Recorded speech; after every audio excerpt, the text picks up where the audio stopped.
Platte County High School's Character Council brings you a video about 5 ways to spread kindness in the lunchroom. Kindness is a type of behavior marked by acts of generosity, consideration, or concern for others.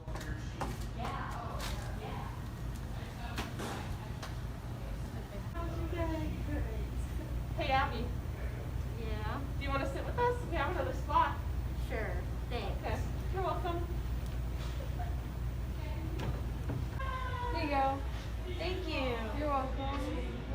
Let's set it up against it. Can I help you carry your stuff? Yes, please. Thank you. You're welcome.